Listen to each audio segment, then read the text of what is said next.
सियासत और धर्म का कॉम्बिनेशन हमारे देश में दशकों से चला आ रहा है। धर्म जिसके नाम पर वोट मिलते हैं, जिसके नाम पर सत्ता मिलती है, पिछले कुछ चुनावों के नतीजे तो कम से कम यही सब कुछ बता रहे हैं। भारतीय जनता पार्टी का सियासत के अर्श पर पहुंचना इसका सबसे बड़ा उदाहरण है, खासकर उत्तर प्रदेश में।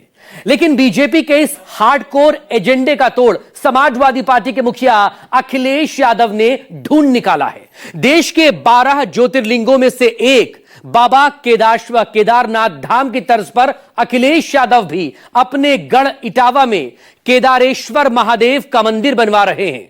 सवाल यही, इस मंदिर की खासियत क्या है, क्या इसके सियासी मायने हैं और इस मंदिर को लेकर विवाद क्यों शुरू हो गया है, इस रिपोर्ट में देखिए।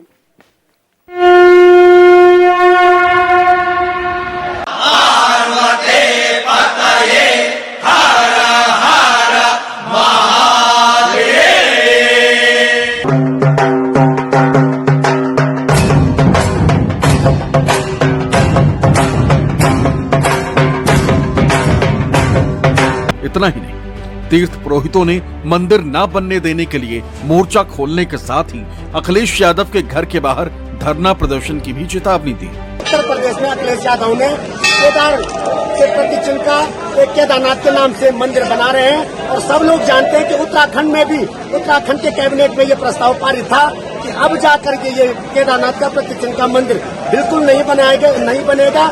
फिर भी उसके बावजूद भी अखिलेश यादव एक दिव्य भव्य मंदिर केदारनाथ का बना रहे हैं। इन नेताओं का यही है कि केदारनाथ की छवि को धूमिल करना चाह रहे हैं। मंदिर का विरोध होगा और अगर ये मंदिर रुकेगा नहीं तो हम अखिलेश यादव के घर के सामने भी धरना देंगे और इस मंदिर को बनने नहीं देंगे। केदारनाथ धाम के तीर्थ पुरोहितों की ये नाराजगी बाबा केदार के भव्य मंदिर की रिप्लिका बनाए जाने को लेकर है। इसे ऐसे समझिए, श्री केदारेश्वर मंदिर की वास्तुकला केदारनाथ मंदिर जैसी ही है। जिस तरह उत्तराखंड केदारनाथ के सामने नंदी विराजमान है, वैसे ही इटावा के केदारेश्वर महादेव मंदिर के सामने भी नंदी को स्थापित किया गया। केदारनाथ में जिस तरह गर्भगृह में भगवान केदार का स्वरूप है, ठीक वैसे ही केदारेश्वर महादेव मंदिर में भी शिवलिंग स्थापित की गई। प्राकृतिक रूप से जैसी शालिग्राम शिला मिली, वैसे ही केदारेश्वर महादेव मंदिर में स्थापित की गई। उत्तराखंड के केदारनाथ मंदिर के गर्भगृह की ऊंचाई 85 फीट है, वहीं केदारेश्वर महादेव मंदिर के गर्भगृह भवन की ऊंचाई 74 फीट है, जो कि 10 फीट ऊंचे प्लेटफॉर्म पर स्थित है। इस तरह आधार जमीन से ये 84 फुट ऊंचा हो गया, यानी केदारनाथ धाम के लगभग बराबर। इसके अलावा केदारनाथ मंदिर की तरह ही केदारेश्वर मंदिर के शिखर पर 12 फीट ऊंचा लकड़ी का शिखरम बनाया गया। केदारनाथ मंदिर और इस मंदिर में सिमिलरिटीज क्या क्या हैं और क्या क्या समानता हैं, जरा समझिए। इस गुंबद निर्माण में आप देखेंगे तो जैसे वहां पर यानी केदारनाथ में गुंबद का निर्माण किया गया है, लगभग यहाँ पर भी उसी प्रकार से निर्माण कार्य किया गया है। पत्थर वैसे ही चिपकाए गए हैं, उसी शेप में दिए गए हैं और ऊपर की तरफ जो आप देख रहे होंगे गोल गुंबद, उसी प्रकार से यहाँ पर निर्माण आपको नजर आ रहा होगा। अब आप सोचेंगे कि इसकी ऊंचाई और उस मंदिर की ऊंचाई में कितना अंतर है, तो वो मंदिर करीब करीब 80 से 82 फीट ऊंचा है, उसकी जो गुंबद की ऊंचाई है, और इसकी ऊंचाई भी लगभग 76 से 78 फीट है। हालांकि अभी इसमें थोड़ा निर्माण कार्य और होगा, तो लगभग सिमिलर आप मान सकते हैं कि 80 फीट तक लगभग समानता बनी रह सकती है। दोनों का स्ट्रक्चर निर्माण भी आप देखेंगे तो आपको समान नजर आएगा।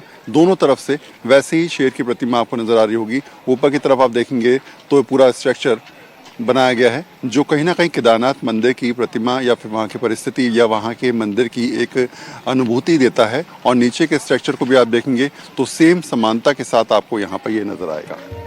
न सिर्फ गुंबद बल्कि केदारेश्वर मंदिर का मुख्य गेट भी ठीक उसी तरह का दिखता है जैसा केदारनाथ धाम में। की ऊंचाई करीब मान के चलिए 8 से 9 फीट है। ये 9 फीट होगा, यानी कि 6 फीट मेरी हाइट है और 2 से 2.5 फीट ये ऊंचा है, तो टोटल 8 से 9 फीट ये इसकी ऊंचाई है। केदारनाथ मंदिर की जो गेट की ऊंचाई है वो करीब 6 फीट है, 5 से 5.5 या 6 फीट तक रहती है, यानी कि करीब 3 फीट का अंतर पड़ जाता है। यानी कि इसके आज के स्ट्रक्चर के हिसाब से थोड़ा बड़ा किया गया है, और वो उस समय के स्ट्रक्चर्स के हिसाब से, क्योंकि उस समय दरवाजे छोटे होते थे और जो पहाड़ी क्षेत्र है वहाँ पर हमेशा देखा गया है कि छोटे दरवाज़ों को तवज्जो दी जाती थी, तो ऐसे में उसके दरवाज़ों को हमेशा से 5 फीट रखा गया है। मान्यता ये भी है कि जब भी आप मंदिर में जाइए तो झुक के जाइए, इसलिए मंदिर के दरवाज़ों को उस समय छोटा रखने की प्रथा थी और ऊंचाई उनकी जो थी वो हमेशा कम रहती थी। तो यानी वहाँ ऊंचाई है 5 फीट और यहाँ ऊंचाई है करीब 8 फीट, लेकिन जो शेप है वो लगभग इसी प्रकार का आपको नजर आएगा। उसी शेप के हिसाब से यहाँ पर शेप दिया गया है। दोनों तरफ आप देखेंगे तो गुम्बदनुमा ऊंचाई के साथ सामने की तरफ आप देखेंगे प्रतिमा दी गई है, यहाँ पर प्रतिमा लगेगी सेम दोनों तरफ। चौड़ाई वैसी ही है, शेप वैसी है लगभग, लेकिन हाँ ऊंचाई में थोड़ा अंतर है, चौड़ाई में थोड़ा अंतर है। वहाँ चौड़ाई जो है वो करीब 4 फीट है और यहाँ करीब चौड़ाई जो है करीब 6.5 फीट है। अब आपको मंदिर के गर्भगृह में लेकर चलते हैं। गर्भगृह के अंदर के डिजाइन और यहाँ तक कि शिवलिंग की स्थापना भी ठीक उसी तरह से की गई है जैसी केदारनाथ धाम में। केदारनाथ की तरह इस मंदिर का निर्माण किया गया है। अगर आपने केदारनाथ देखा होगा तो आपने देखा होगा कि एक अंदर प्रतिमा है, इसी प्रकार की जो है वो शिवलिंग के आसपास का स्ट्रक्चर भी बनाया गया है और साथ में यहाँ पर भी 3 द्वार दिए गए हैं जैसे वहाँ पर है। एक सामने से आने का द्वार और 2 निकासी के द्वार उसी तरीके से प्रांगण में रखे गए हैं। सामने की तरफ जो है वो अन्य प्रतिमाओं को भी यहाँ पर स्थापित किया जाएगा, यानी 3 कक्ष, सामने वाला कक्ष, फिर दूसरा कक्ष और फिर तीसरा, जहाँ पर महादेव को स्थापित किया गया है, शिवलिंग को रखा गया है। और देखिए तमाम श्रद्धालु यहाँ पर आ भी रहे हैं। कहाँ से आए भैया? मैं कुसमरा से। केदारनाथ मंदिर जाना हुआ कभी जीवन में? नहीं। उसी तरीके से मंदिर बन रहा है? हाँ बिल्कुल, वो उसकी तरह से बना है, बिल्कुल वैसी फीलिंग आती है। अभी तो आधा ही बना है, जब बनेगा पूरा तब तो और ही आनंद आएगा। तो मंदिर का स्ट्रक्चर है, मंदिर का निर्माण कार्य है, वो मैं एक बार फिर से आपको दिखाऊंगा। जरा देखिए जरा यहाँ पर सेम टू सेम, अगर आपने केदारनाथ धाम के दर्शन सबने लगभग करे होंगे तो आप देखेंगे कि निकासी का द्वार दोनों तरफ आपको नजर आ रहे होंगे, अंदर एंट्री का द्वार आपको नजर आ रहा होगा। ऐसे ही वहाँ पर प्रतिमा है माँ काली की। उसके बाद सेकंड कक्ष यहाँ पर नजर आता है जिसमें माँ भगवती की प्रतिमा है और सामने की तरफ देखेंगे तो सीधे केदार बाबा का कक्ष, जहाँ पर यहाँ पर केदारेश्वर महादेव को स्थापित किया गया है। एक बड़ी शिवलिंग यहाँ पर स्थापित की गई है। इस मंदिर में शिवलिंग की स्थापना शिव शक्ति अक्ष रेखा पर स्थित है, जहाँ देश के 8 प्रमुख शिव मंदिर भी बने हुए हैं। इस मंदिर को लेकर स्थानीय लोगों में एक अलग ही उत्सुकता देखने को मिली। लोगों की माने तो जो लोग केदारनाथ धाम नहीं जा सकते उनके लिए अखिलेश यादव ने बहुत अच्छा काम किया। हमें यही प्रतीत हो रहा है कि बिल्कुल सेम है, केदारनाथ की थीम पे बनाया गया है। बिल्कुल बहुत अच्छा लगा, आनंद। आम लोगों के लिए इतना यहाँ जो वहाँ नहीं जा पा रहे हैं, वहाँ इनके दर्शन करना ही अपने आप में बहुत सुकून भरा है कि जो लोग वहाँ नहीं जा पाते हैं, हम यहाँ लोकल में रह के यहाँ दर्शन कर पा रहे हैं केदारनाथ के, ये बहुत अच्छा और सुखद है। अखिलेश भैया ने बहुत अच्छा किया है। अच्छा, जो भी मेरे टावा में इतना विकास किया, मंदिर बनवाया, इस बात की मुझे सबसे बड़ी खुशी है। कोई जा नहीं पाएगा वहाँ पे इतनी दूर घूमने, ये पास में है तो वहाँ नहीं जा पाएंगे, तो यहाँ तो दर्शन कर ही लेंगे। मंदिर का मुख्य भवन तो उत्तराखंड के केदारनाथ मंदिर की तरह है, लेकिन पूरे परिसर के डिजाइन तंजौर के बृहदेश्वर मंदिर की प्रतिकृति होगी। मंदिर का निर्माण एक खास ग्रेनाइट पत्थर कृष्ण पुरुष शिला से किया गया है, जो पूरे विश्व में केवल तमिलनाडु में कन्याकुमारी के पास ही मिलता है। दुनिया में सबसे मजबूत माने जाने वाले इन पत्थरों की आयु कम से कम 3 लाख वर्ष होती है और 13 टन वजन की। अब निर्माण कार्य को समझिए और देखिए क्या केवल केदारनाथ मंदिर से ये प्रभावित है या फिर कहीं ना कहीं और मंदिरों से भी इसके स्ट्रक्चर्स को लिया जा रहा है। तो अगर यहाँ के संचालकों की माने तो उनका कहना है कि साउथ के तमाम जितने बड़े मंदिर हैं उनके तमाम चीज़ों को यहाँ पर संकलित किया गया है और उन्हीं से प्रेरणा लेते हुए इस मंदिर का निर्माण किया जा रहा है। अगर इन पिलर्स को देखेंगे तो इनका जो निर्माण दिया गया है, जो स्ट्रक्चर्स का निर्माण है, वो लगातार जो साउथ के मंदिर होते हैं यानी कि दक्षिण भारत के उन मंदिरों के हिसाब से ही यहाँ पर डिज़ाइन किया गया है। ये छोटे छोटे स्ट्रक्चर्स मंदिर के तौर पे आपको नज़र आ रहे होंगे। ऐसे छोटे छोटे इस प्रकार के जो निर्माण कार्य हैं वहीं पर नज़र आते हैं। तो ऐसे ये पिलर्स जो हैं, ये पिलर्स और ये बड़े वाले पिलर्स देखिए ज़रा, ये पिलर्स 4 द्वार पे होंगे छोटे वाले, और ये बड़े पिलर्स करीब 200 से ज़्यादा पिलर्स यहाँ पर लगेंगे। ये अलग अलग जगह पूरे प्रांगण को घेरेंगे। और ऐसे में एक और बात भी यहाँ पर है कि जो नंदी की प्रतिमा आप देख रहे थे अब तक, वो कहा जा रहा है कि मैसूर से लाई गई है। वहाँ यानी साउथ इंडिया में किस प्रकार के नंदी निर्माण होता है वहीं के मंदिरों से इसको प्रेरित करके यहाँ पर लाया गया है। बाकी जो प्रतिमाएं हैं वो वहाँ दक्षिण भारत की प्रतिमूर्ति के तौर पर यहाँ पर रखी गई हैं, यानी कि एक तरीके से कहा जाए प्राचीन भारत की प्रस्तुति यहाँ पर पेश करने की कोशिश की गई है। यानी कि एंशिएंट भारत किस तरीके से था, कैसे मंदिर वहाँ पर थे, उन्हीं मंदिरों को जोड़ते हुए यहाँ पर एक पूरा मंदिर तैयार करने का प्रयास किया जा रहा है। केदारेश्वर महादेव मंदिर में गर्भगृह का भवन यानी विमानम भी दक्षिण भारतीय मंदिरों की तुलना में अधिक ऊंचा है। इस तरह ये दक्षिण और उत्तर की संस्कृति का मिला जुला रूप पेश करता है। मंदिर के पुजारी की मानिए तो ये केदारनाथ मंदिर जैसा नहीं। This temple is Indian type of model, South Indian and North Indian mixing. Okay, it is not Kedarnath also. थोड़ा डिफरेंट आ गया हमें, सेम नहीं हो गया हमें, थोड़ा डिफरेंट आ गया हमें। अदर कंपाउंड वाल है, कंपाउंड वाल अंदर इधर पड़ते हैं। Raj temple is in north Indian, this compound wall and 10 feet mandap आ गया हमें। ये वाला इंडियन टाइप का 4 rajagopura is coming, one is east, west, south and north. Okay, 4 rajagopuras. यही बात समाजवादी पार्टी के स्थानीय नेता भी कह रहे हैं कि ये मंदिर केदारनाथ धाम से अलग है, लिहाजा इसका विरोध करना ठीक नहीं है। वहीं बीजेपी इस बहाने अखिलेश यादव पर हमलावर है।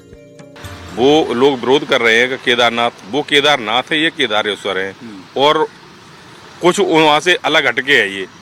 ये साउथ पैटर्न पे बन रहा है। ये साउथ के वो हैं, साउथ इंडियन के लोग हैं, वही लोग बना रहे हैं, वही इसके कारीगर हैं, वहीं से पत्थर आ रहा है, वही पत्थर है। तो ये चीज है यहाँ पर। आपको लगता है विरोध करना गलत है? नहीं, विरोध करना तो गलत है ही, सीधा सा। अब केदारनाथ, वो केदारनाथ हैं, ये केदारेश्वर हैं, तो पहले तो यही अंतर है भाई। कि सेम टू सेम स्ट्रक्चर की कॉपी कर लेना गलत हो गया? नहीं, सेम बहुत सी चीजें इसमें अलग हैं भाई। नंदी महाराज जी हैं, चारों तरफ नंदी महाराज हैं, चारों तरफ गेट हैं इनके, इसके चारों तरफ बरामदा हैं। अब सेम तो नहीं है बिल्कुल। इस देश के अंदर सभी को अधिकार है। मुझे नहीं मालूम, मैंने अभी बयान नहीं सुना, इसलिए मैं कुछ नहीं कहूँगा। लेकिन हाँ, मैं जानता हूँ आदरणीय राष्ट्रीय अध्यक्ष जी ने बहुत श्रद्धा से, भाव से और बहुत शानदार मंदिर का निर्माण किया है। अभी तो निर्माणाधीन है और मैं समझता हूँ बहुत शीघ्र जब बन के तैयार होगा तो आप सबको भी मैं निमंत्रण दूंगा। अखिलेश यादव जी भी जानबूझ करके भगवान केदारेश्वर के नाम पर एक प्रतिकृति बना करके क्यों उसकी महिमा को कम करने का प्रयास कर रहे हैं। ये प्रयास बहुत तुच्छ है। अखिलेश जी का मंदिरों में अगर कोई रुचि होती, उनकी भावना होती, तो राम जन्मभूमि का दर्शन करने भी गए होते। लेकिन प्रभु रामलला की जन्मभूमि के मंदिर में हर प्रकार के रोड़े अटकाने के अलावा आज जब मंदिर बनकर तैयार हुआ है तो कभी भी दर्शन करने नहीं गए। अखिलेश जी का ये मंदिर प्रेम दिखावा है, झूठा है, छलावा है। जाहिर है अखिलेश यादव का ये केदारेश्वर मंदिर निर्माण आने वाले विधानसभा चुनाव में सियासत की एक अहम कड़ी बनने वाली है। इसका सियासी निहितार्थ ये है कि मंदिर लगभग बनकर तैयार हो चुका है।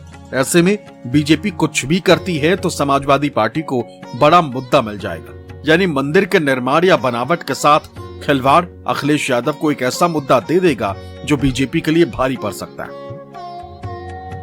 इटावा से वरुण सिन्हा और देहरादून से अधीर यादव के साथ ब्यूरो रिपोर्ट, न्यूज़ 24। तो उत्तर प्रदेश के इटावा में समाजवादी पार्टी के मुखिया अखिलेश यादव की तरफ से बनवाए जा रहे केदारेश्वर महादेव मंदिर को लेकर उत्तराखंड के तीर्थ पुरोहितों में भारी नाराजगी तो है ही, साथ ही प्रदेश में जबरदस्त सियासी घमासान भी मचा हुआ है। इस रिपोर्ट में देखिए। उत्तराखंड का केदारनाथ धाम एक मंदिर ही नहीं बल्कि करोड़ों हिंदुओं की आस्था का सबसे बड़ा केंद्र है, जिसका अपना धार्मिक और ऐतिहासिक महत्व है। इस महत्व को ध्यान में रखते हुए ही उत्तराखंड की धामी सरकार ने अपनी कैबिनेट बैठक में एक ऐसा कड़ा कानून बनाने का फैसला लिया था जिसके बाद देश में उत्तराखंड के 4 धाम से जुड़े मंदिरों या उनसे मिलते जुलते मंदिरों का निर्माण न हो। यह फैसला उस वक्त लिया गया था जब कुछ दिन पहले ही एक मंदिर केदारनाथ धाम की तर्ज पर दिल्ली में बनाया जा रहा था, जिस पर काफी विवाद हुआ था। ऐसे में अब इटावा में अखिलेश यादव द्वारा बनाए जा रहे केदारेश्वर महादेव मंदिर ने फिर से एक नया सियासी और धार्मिक विवाद छेड़ दिया। यह जो प्रस्ताव कैबिनेट से पारित हुआ था, वह कारगर साबित नहीं हो रहा है और न सरकार और न शासन की ओर से इस दिशा में कोई स्टेप उठाए जा रहे हैं। पहले दिल्ली में पिछले साल केदारनाथ मंदिर निर्माण को लेकर सवाल उठे थे, फिर उसके बाद तेलंगाना में दक्षिण केदारनाथ मंदिर निर्माण पर सवाल उठे थे और अब जो एक नया मामला सामने आ रहा है वो उत्तर प्रदेश के सैफई में है, जहां पर केदारनाथ मंदिर की पूरी प्रतिकृति के साथ ही साथ जो है जो मंदिर के अंदर का जो लिंग है वो सब केदारनाथ की ही तर्ज पे बनाया गया है। इसको लेकर हमारा साफ तौर से कहना है कि जिस तरह से इस तरह की गतिविधियां चल रही है, मंदिरों के नाम पर उपयोग किया जा रहा है, सरकार को इस दिशा में कठोर कदम उठाने होंगे। चार धाम तीर्थ पुरोहितों के आरोप और लेटर के बाद उत्तराखंड सरकार भी एक्शन में नजर आ रही है। प्रदेश के धर्मस्व मंत्री सतपाल महाराज ने इस मामले में जांच के बाद कार्रवाई करने की बात कही। साधु संतों ने उसके बारे में लिखा है मुख्यमंत्री जी को, मुख्यमंत्री जी उसमें निर्णय लेंगे और इस प्रकार के रिप्लिकास नहीं बनने चाहिए और उसकी स्टडी हम कर रहे हैं, जांच कर रहे हैं, जांच के बाद ही उसमें निर्णय लिया जाएगा। कैबिनेट कोई बनाएगा? नहीं, वो तो उसका जांच तो करेंगे ना कि क्या बना है, कैसा बना है। निर्णय ले चुके हैं माननीय मुख्यमंत्री जी के पास साधु संतों ने लिख के भी दिया है। जी हाँ, आपका कार्रवाई होगी। न सिर्फ चार धाम तीर्थ से जुड़े लोग इस पर सवाल उठा रहे, बल्कि उत्तराखंड में इसको लेकर सियासत भी शुरू हो गई। उत्तर प्रदेश के इटावा में अखिलेश यादव ने जिस केदारनाथ मंदिर की आधारशिला साल 2024 में रखी थी, उस मंदिर के नाम और शैली की वजह से भी उत्तराखंड में अखिलेश का और उत्तराखंड सरकार दोनों का ही विरोध होने लगा है। सरकार के लिए चुनौती इस बात की भी है क्योंकि इसमें पुरोहितों के साथ साथ कांग्रेस ने भी धामी सरकार के खिलाफ मोर्चा खोल दिया है। कांग्रेस, जो कि राष्ट्रीय स्तर पर समाजवादी पार्टी के सहयोगी दल है, कांग्रेस ने केदारनाथ धाम की रिप्लिका बनाए जाने का विरोध करते हुए उत्तराखंड सरकार पर भी हमला बोला। लेकिन उस मंदिर को केदारनाथ धाम का नाम नहीं दिया जा सकता। दिखने में कोई कैसा भी, उससे कोई मतलब नहीं होता। हमारा विरोध केदारनाथ धाम के नाम से मंदिर बनाने का है। अब हम अपने धाम के नाम से, जो हमारा ज्योतिर्लिंग है, उसके नाम से कहीं हम धाम बनने नहीं देंगे। अगर वो मंदिर बन रहा है और उसकी तरफ मंदिर बन रहा है तो ये मंदिर कहीं भी बन सकता है, ये तो आस्था है और इसको कोई कहीं भी बना सकता है। लेकिन जहां तक धाम का सवाल है, अगर धाम बनने पर इसका न केवल पंडित पुरोहित बल्कि समस्त उत्तराखंड की जनता इसका विरोध करेगी, क्योंकि इसमें उत्तराखंड का अस्तित्व है और इससे धीरे धीरे उत्तराखंड का अस्तित्व घटने की संभावना हो सकती है। हमारी सरकार पूरी तरीके से गंभीरता से इस मुद्दे को लेगी, क्योंकि ये कोई छोटी मोटी बात नहीं। हमारे यशस्वी मुख्यमंत्री श्री पुष्कर सिंह धामी जी ने पहले ही स्पष्ट कर दिया था कि हमारे चारों धामों के पवित्र स्थल को अगर कोई किसी भी प्रकार से प्रतिलिपि उसकी बनाता है, कोई इस प्रकार का कार्य करता है, तो उसके ऊपर कठोर से कठोर कार्यवाही करी जाएगी। तो इस पर भी निश्चित तौर पे कार्यवाही होगी। बहरहाल इटावा में बन रहे केदारेश्वर मंदिर अब राजनीतिक और धार्मिक विवाद का कारण बन चुका है। ये केवल मंदिर निर्माण का मुद्दा नहीं, बल्कि आस्था, विरासत और पहचान से जुड़ा सवाल बन गया है। आने वाले समय में ये देखना दिलचस्प होगा कि केंद्र और उत्तराखंड सरकार इस पर क्या रुख अपनाती है। धार्मिक स्वतंत्रता के नाम पर छूट देती है या आस्था की अस्मिता की रक्षा के लिए कोई कानून बनाती है। देहरादून से अधीर यादव के साथ ब्यूरो रिपोर्ट, न्यूज़ 24।